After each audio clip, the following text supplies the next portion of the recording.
Hi, it's Nell, and I'm hanging out in the very back corner of my garden today with my Star Jasmine because I want to give it a little bit of a pruning. Not really a haircut, but think of it more as a trim. So I have my trusty Felcos in hand, and this is all about the fall pruning of my Star Jasmine. I've done a video and a blog post about the big pruning I did back in, I think it was mid-May. I will leave the link to that down below. And I wasn't sure if I would have to prune it again in the fall because I'm fairly new to this house. I've only been in just a little over a year.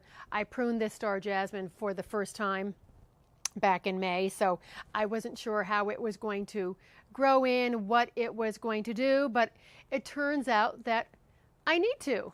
So what happened was we had a really hot spell in June.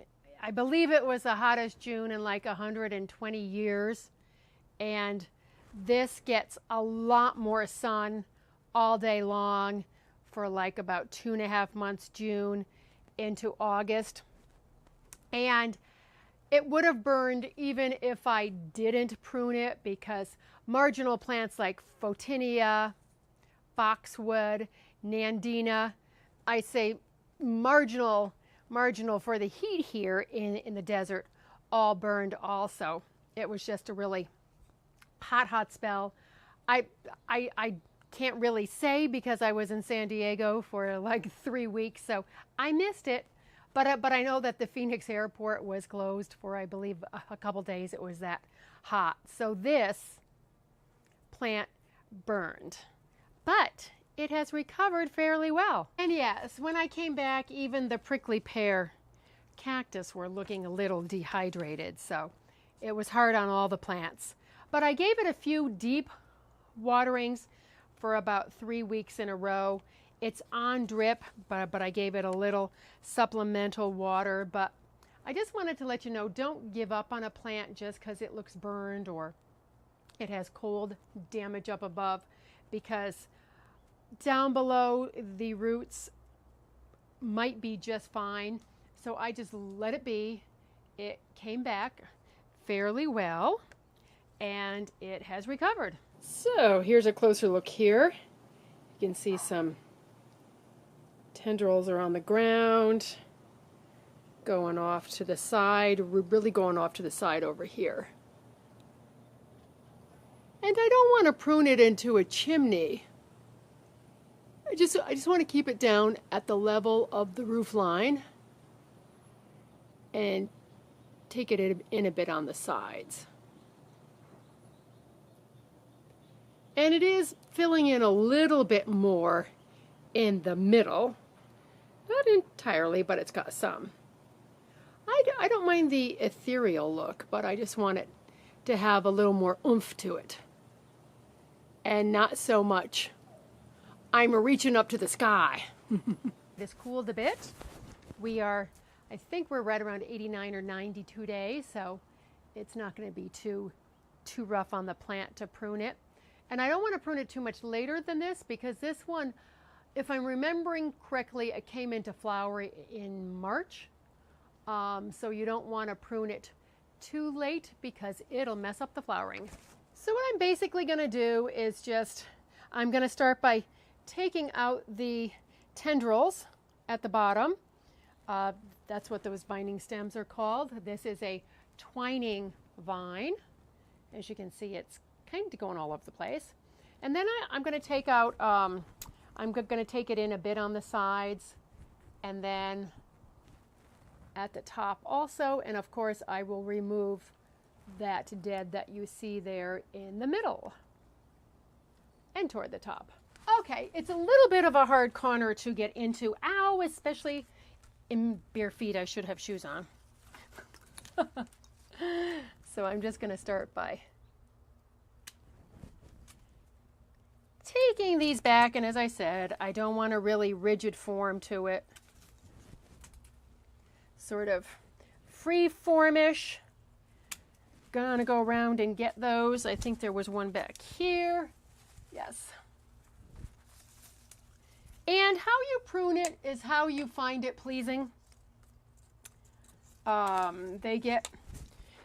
They grow on arbors, they are hedged, they're grown as ground cover, so there are many ways that you can prune this plant. It's very forgiving. Okay, so you can see the bottom quarter is done. I didn't have to do too much. Just take out a few thin stems, dead stems, and then those ones that were meandering at the bottom. Now on to the middle, which I'm trying to encourage some growth in here. So now I'm going to work on this part before I go get the ladder. Untangle some of these. This one I'm going to do here.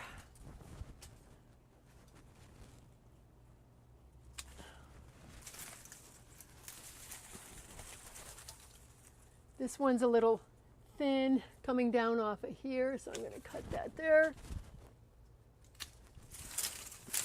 Get that dead off of there. Okay, so I'm just going to continue on with this. This is kind of funny here, so I'm going to cut it right here. And then I'm just going to tip that. Get that to grow in. Here's a offward stem. Let's start right here, because as I said, I don't want the hacked, hedged look.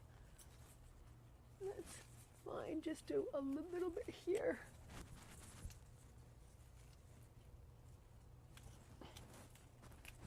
And I'm going to get out of the way because I don't want the sap to drip on me. This does emit a white sap, which has never ever irritated me. I just don't want it to get in my hair, and I don't want it in my eyes, and you don't either.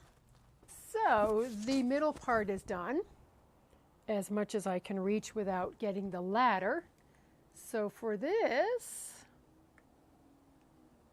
I need to head to the garage and go get it. Got the ladder out. It's propped up against the wall in a very precarious spot, so I don't think I'm going to film me on the ladder because I will be in the way trying to hang on to the wall. So I'm going to do just the same thing. Just take those tendrils in a few inches, anywhere from 3 to 8 inches, staggering them a bit, shaping it up and getting that dead out. So the side with the ladder is done. Now I just have to get it on over on the other side, nestled amongst that crazy cow's tongue cactus. Oh, and as you can see, something has been eating this cow's tongue cactus. Crazy. Those are some big bites. Okay, so here's how it looks now. Trimmings and some debris on the bottom. I actually took quite a bit off, but it was just mainly tips and straggly tendrils.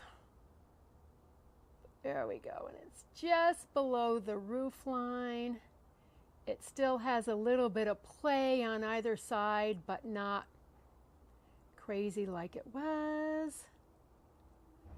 And it'll need it again after flowering in the spring.